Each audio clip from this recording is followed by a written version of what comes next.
Hello everyone, my name is Casey Visser. I'm the Artistic Director of Billings Studio Theatre. It's my pleasure to welcome you to Spotlight on Arts and Culture. We're sponsored by the Billings Cultural Partners and of course our friends at Community 7. Today I have two wonderful BST veterans with me, Lynette, Ryder, Sarah Holm. We'll get to them in just a second.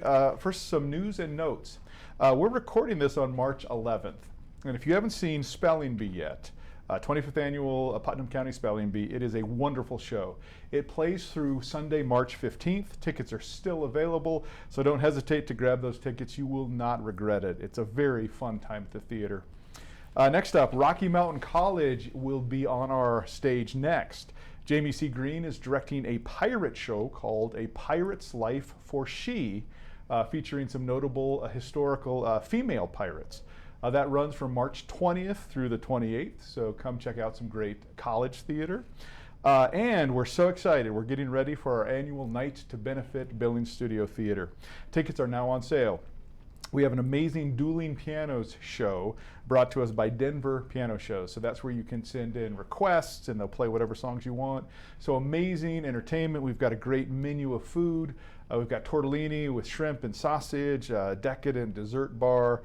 Really fun. We've got great fundraising activities, some amazing live auction baskets, and we are so grateful of everyone's support throughout the year, and we invite you to come and help us some more at this great event.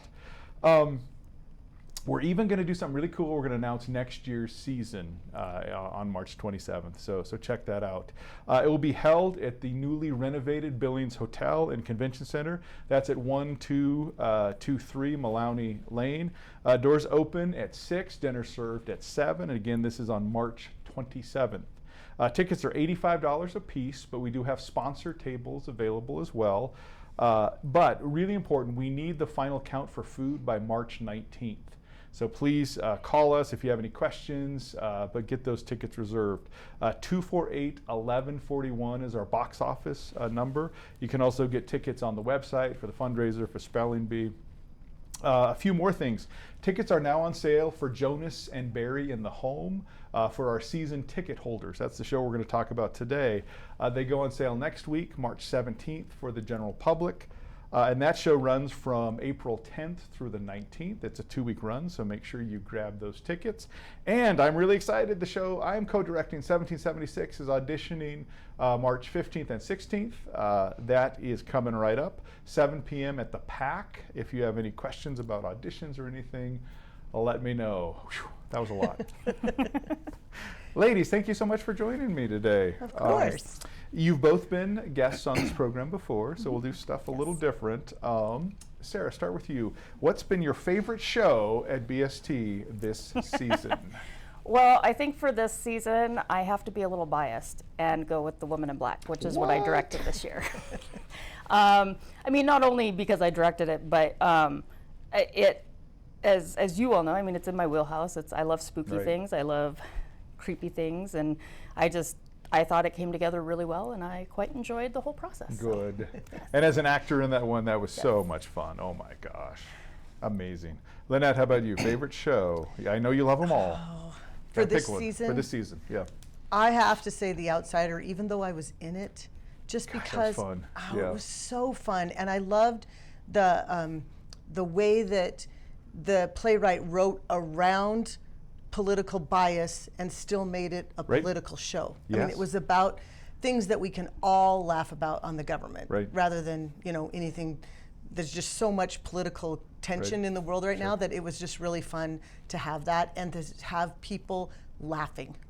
Absolutely. So, yeah. But it had heart, it had a great message. Yes. We're so proud of the season, Rudolph, Frozen. I'm going to miss, something. It's all been It's great. all been so much fun to produce. And Spelling unlike Bee Sarah, is, do not like scary things. Oh, okay. Well, and that's what really, and Sarah, you're on play reading, Lynette, you're on the board. When you're putting a season together, you really want to make sure you have that diversity. Right. Yeah. Nancy and I went to a conference in San Antonio, and one of the speakers said, if you like the entire season, you're doing it wrong. I was like, that's kind of smart. That really is, yeah. So really, it can't be a season of stuff all I like. I mean, it's got to be kind of a good, diverse season. For sure. Yep. Okay, what is your favorite moment of your time, either on stage or behind the scenes at BST over your career? Lynette, start with you. Favorite moment? Do you have something that sticks out? Well, I'm going to say one just because I bring the story up a lot, so it must be one of my favorites. Sarah was actually in this show with me. It was called Ladies Foursome, and it was a play where there were 4 of us playing 18 holes of golf. Yes. So in the play, you talk about the same things over and over, and the set didn't really change because we were just playing golf. And so it was very easy to get off and not be able to know exactly where we were. Right. And I remember I was up at a tee, and everybody was talking, and I was it got so wrong. We were actually talking about something that was in the second act, and we were still in the first act. Oh, no. And then Sarah was like, "Oh, I've got this. I know where we're at." And she says something she thinks we're at, and I know that's wrong. And being the helpful person that I am, I just say, "Nope." And Sarah, you're thinking, okay. Well, that's it. I tried. I'm done. It's all on you guys now. I don't even remember how it went after that. But And the reason we got so off was because that show was so weird because people were breaking the fourth wall all the time. The audience was. Sure. They were trying to communicate with us and talk to us. Right. And somebody in the audience said something. The entire audience starts laughing. Oh. I think it was Christy who had the line and Right. was in the middle of something. She just lost it. Right. yeah. She's doubled over laughing, and so I'm trying to get us back on track, and I apparently failed. Nope. Sarah, how about you? What is there a memory that sticks out? I mean, there's That so many. entire show. Yeah. But no, one of my favorite moments on stage was during Young Frankenstein the musical. There was a moment where I was Frau Belucher, and you had Igor and Inga, and we were all doing things, and we were doing different things. So the lights would go out, we'd be playing bingo when the lights came up. Right. Lights go out, we'd be doing something else. Right. And there was one moment where we were supposed to be having tea. Right. Well, during the blackout, Inga had gone down to get the stuff we needed. She brought it up. She was too close to me. When I turned, no. I hit the glass. It tumbled onto the table in front of us, and I could just see it rolling off and shattering into a million pieces. Oh, no. So right as the lights came up, I hurled myself across the table to catch the mug, and I did. Nice. And that was pretty much it from then on, because we were laughing so hard. The audience was laughing so hard. We were trying to keep going, but we couldn't. Right. And Right. it was a very memorable moment. Oh, my goodness. So if you're ever considering to try this, we have a lot of fun on the stage, behind the scenes. Yes. It's a ton of fun. All right, let's get down to business. Jonas and Barry in the Home, written by Norm Foster, one of our playwrights we just love. He's a Canadian. I call him the Canadian Neil Simon. Yeah. Yes. He's so prolific, but his shows are so funny, but they have heart. Every one of them. I've directed them. You guys have been in them. So, what attracted you, Lynette, to putting in to direct this Jonas and Barry in the Home? Well, just like you said, actually, was because it was by Norm Foster, Right. honestly, who also wrote that Ladies Foursome, the one Sure, that I yeah, was one we were talking just about. talking about. Yeah. Right? He just has so much.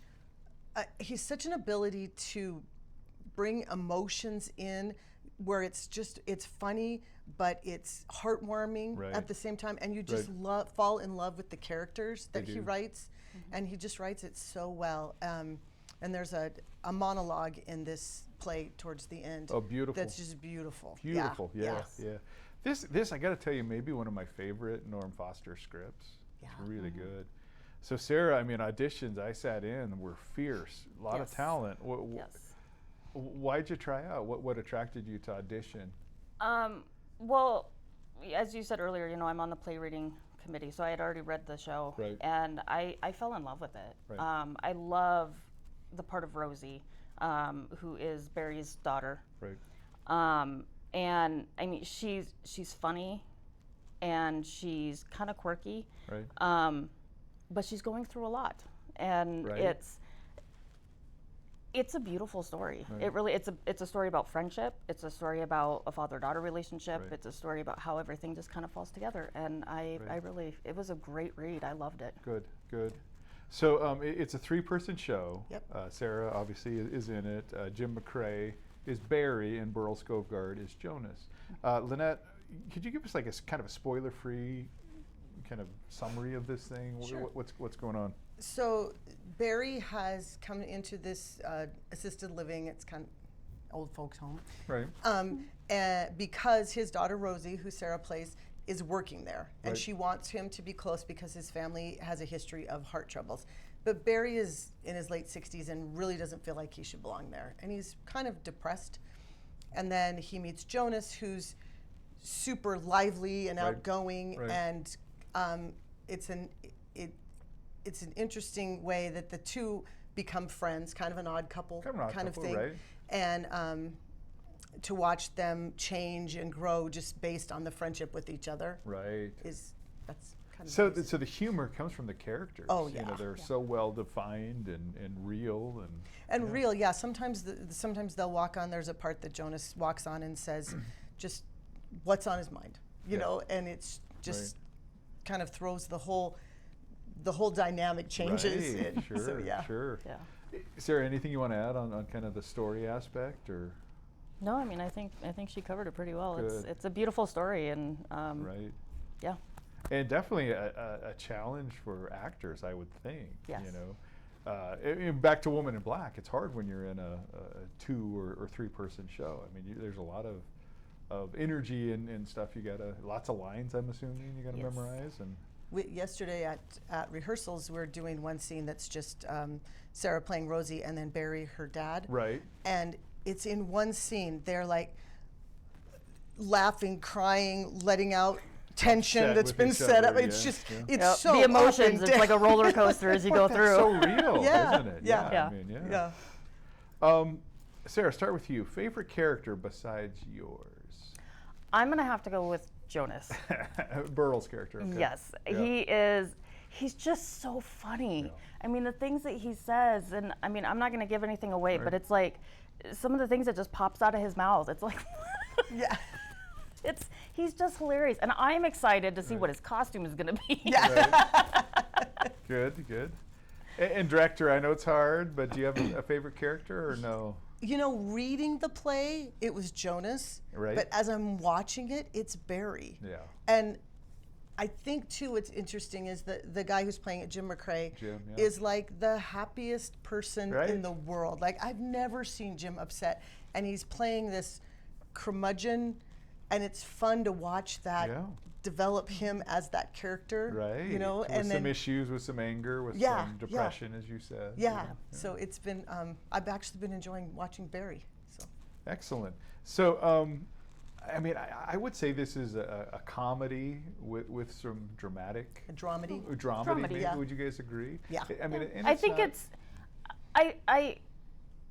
I don't, dramedy to me, I've seen dramedies where there's like, it's just a tiny touch of humor. Yeah. There's Yeah, not fair. much to it. There's a lot more comedy in this, Yes. but it does. It has the heart. It has Right. there are some serious conversations that happen throughout it. Right. But there is a lot of humor to it too. Right. So, yeah. And there are conversations I think that we can all relate to, like especially between Rosie and Barry being you're an adult and your dad is there, and how does that dynamic changes between the two of you Right. based on things that have happened in the past, and Right. just watching that dynamic of those two trying to get through all of that. Navigate, Yeah, that's right. And we've had this conversation as friends. It's hard as parents to start parenting your adult children. Yes. You know, and granted, you know, this is a little further along, but yeah, Mm-hmm. interesting. Why should audiences come see your show? I mean, as we've talked, the entertainment scene is so competitive. Why should, Sarah, I'll start with you. Why should audiences spend their hard-earned money for this show? It's a great story. Good. I mean, the acting is superb as well. Just calling it now. Yeah. No, it is. It's a great story. You know, as we said, it's hilarious. It's got heart to it, and like you said, people can relate to it. Yeah. I know even there are certain moments and certain things that Rosie says that it really hits me because Sure. I've gone through some of the things that she's had to go through, and Right. so yeah, it is a great story, and I think everybody will enjoy it. Good. And on that, like you said, it's a great story. But I think all of us, when you see these two old guys and their dynamic together, even if we're not at that spot in our age, Even Right. when my daughter is stage managing, and she was reading Right. it, and she's like, "This reminds me of Granny and Papa and their situations with their Sure. friends and things they talk about." So I think we can all relate to it in a way, Right. with somebody that we know that's in Th- that situation. At that stage, right? Yeah. Yeah. And just a slight warning: there is some adult content, There adult is. Yes. humor. Yes.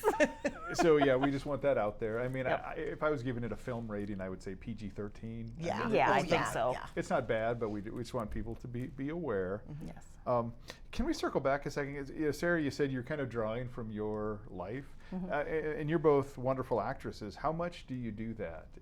I guess get into your process a little bit. Do you draw a lot from your personal? Do you just use your imagination? How do you kind of create that character? Well, I think it depends on the character. I mean, for Rosie, not everything that she's going through is something that I've gone through. Sure, absolutely. Actually, there's one paragraph in there that it hits me because it is exactly how I feel about a previous relationship that I had. Sure. And so, I mean, and I do think that I draw on, when I play a character, there is a little bit of me in there. Has to be, yeah. I don't completely lose myself, but Right. at the same time, it's fun to play characters that are so completely opposite of me too, Right. because I get to come out of my little cocoon Right. and Right. play more. Yeah. So, Right. but yeah, I think there is a little bit of me in everything that I play. Right. Fair. Would you agree, Lynette? How do you kind of create that? Yeah, I seem to often play people who are crazy. Quite honestly. Mrs. I kinda- Peacock. Mrs. Peacock, yeah. Louise No, Peach, I've been- a little typecast. Yeah, I am a little. But I love that. I mean, Right. it's just so fun to be out there. Right. Like the last show I was in was called The Outsider, and I played this gal named Louise Peaks, who's Right.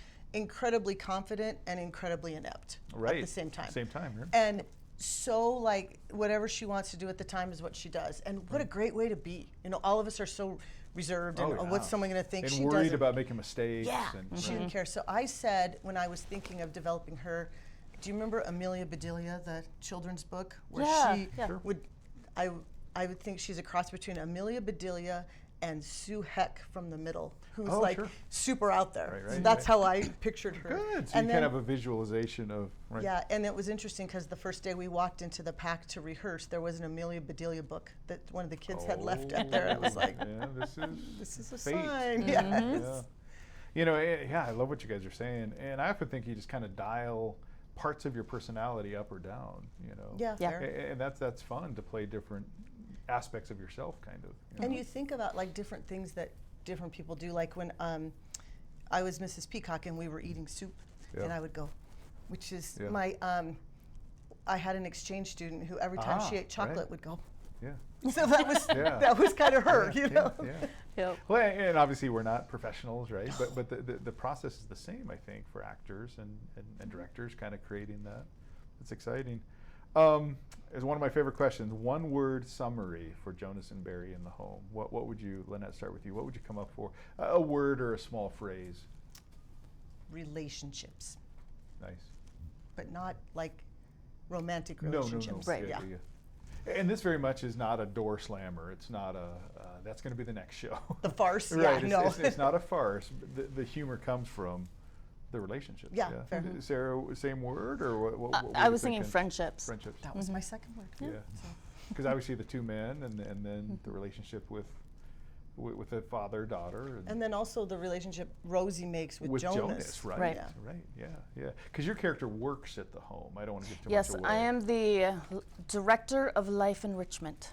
You got it. Oh, I very did. good. Yeah. She's been struggling with that one. Yeah. Oh, you're still early in the process. You guys are good. I get this question all the time from our patrons. They're fascinated that folks can memorize lines as well as they do. So, real quick, how do you memorize, Sarah? What's your? So my process starts when I have the script. I highlight all of my lines. I highlight in a different color all of the stage direction that's in it, and then Nice. I underline the last couple of words, so it's like my cue line. Right. So what you're listening for. Right. Right. And then I start the process by just reading through, and I usually use a piece of paper and I cover up all everything, and I do it multiple times and go through. I also have an app on my phone that this is the first year I've used it, and I was able to input my lines and just the scenes that I need to memorize in there, and so it'll read me Barry's and Jonas's lines, and then it'll give me a pause so that I can put your line my line in, and then it'll read my line to me so I know whether or not I did it so right. You can check to see. Yes. Because obviously our goal is to get as we always say, word perfect as possible. Right. Because we want to respect Norm Foster and his wonderful writing. Yep. Yeah. Lynette, is your process kind of the same? What I usually do is when we do the initial table read, I voice record it on my phone. Oh, very good. And then it's in sections of the parts, just the parts that I'm in. Right. And then I just pretty much play them in my car, and just wrote, right? Yeah. Or I'll have headphones in my house, which always freaks my family out because I'm talking to yourself. Talking like nothing, and then I'm talking. And then right. And you're very animated. Yes. Yeah. Wait a minute. What's going on with Mom here? And that's one thing that I learned about that I never thought about until I was in a play is the number of ways to say the exact same thing, because you're trying to remember exactly how it was written, and it's a super day, and you're like, it's a great time. It's a Well, and not only that, but what do you mean by it? I mean, it's a super day. You could be sarcastic. You could be happy. I mean, there's 1,000 ways to say that. Yeah, that's exciting. And a lot of times, the way it's written is not how you would normally speak. No. Yes. And that's where it gets the hardest, because it's like, well, I want to say this because that's what I would say. That's what I'd say, right? And no, I have to say this. But then, the subtext of what do you really mean? Because we often don't, say what we mean. Yeah, fair. And the inflections and all. Yeah, there's a lot that goes into it. It's fun though. And you'll see people up there when you're trying to memorize the lines, and you'll be like, it's a word that starts with S. Yep. It's Well, and it's so hard when a fellow actor is struggling for a line, you want to help them, but you're not. They have to. That's part of the process. Is that struggle. Yeah. Just to warn you, I've been in shows with Burl. He will get angry if he doesn't know his lines. There will be an angry phase. He'll get over it. He'll get there. Hopefully it's while he's on vacation this week. Right. And we've only got a couple, but what shows are you looking forward to the rest of the season, either at BST or elsewhere? I know Nova's doing Chicago. A lot of people are interested in that. Sarah, you want to? Well, I'm very interested in the next show because I'm in it. Excellent. Excellent. Farce of Nature. So that one's going to be a lot of fun. Right. And my son Dustin is looking forward to auditioning for 1776. This weekend coming up. Yeah, as I said. And like I said, I'm still on the fence. I don't know. You might see me. You're crazy. Three shows in a row potentially. Yeah. How about you, Lynette? What are you looking forward to seeing? I'm actually, can I push into next season? Absolutely. I'm super excited to see Come From Away. That's our opening show we've announced, Because I've seen it at the Alberta Bear when it came through, and I've seen different renditions, and it's so neat how they just incorporate the chairs into the, super cool. And how the set works. Yeah. And I'm interested to see how that works. Well, and it's one of those shows we're super lucky that we were offered it. We're one of the first community theaters in this area to get it, so super exciting. Ladies, anything else you'd like to add for Jonas and Barry in the Holm, or fundraiser, or anything else? Come to the show. And the fundraiser should be a lot of fun with dueling pianos. I was in Orlando last week, and we went to a dueling pianos bar, and I was like, man, this is a lot of fun, where you can put in your requests and just makes it kind of a lively time. Yeah, and we're going to do heads and tails, that 50-50. That'll be fun. We're going to do the wheel of wow, we call it, a spinny wheel. It's got gift cards, some great prizes. So yeah, it should be a ton of fun. And again, all these proceeds go right back into the theater. Not to get to be a downer, but we have an older building, so there's always maintenance costs and things. So this will be super helpful. You know?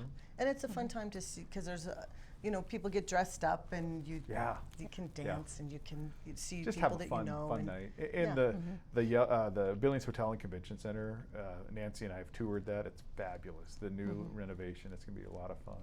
Food is great. So what are you looking forward to? Well, I know the whole season. Yes. And we're going to announce that coming up.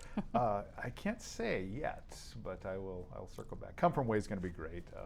Just like this season, I think we have a really strong slate ready for next year. Now my next headache is picking directors, and that's always challenging because there's so many talented people, and we'll go from there. Can you say why we're doing 1776 right now? Absolutely, and we'll do a whole program about it, Yeah, but we're coming up, on our 250th anniversary as a country. July 4th, 2026 is the 250th of the adoption of the Declaration. So I cannot wait to get started on this thing. Liz Alexander and I are co-directing. We've got a great team. Cassidy Birkin is our music gal. Sarah McManus is our movement gal. It's going to be so much fun. Nice. But we need a lot of people. Lots of, I think, 25 male characters. And your background is? History teacher for 25 years.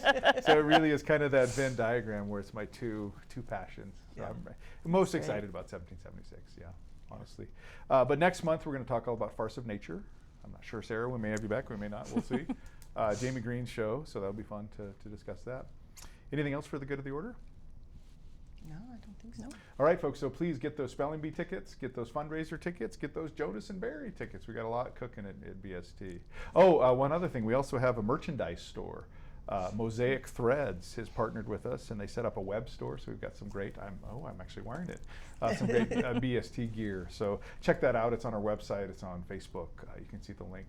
So again, on behalf of Billings Cultural Partners and Community 7, thank you so much, and we'll see you again next month. Thanks.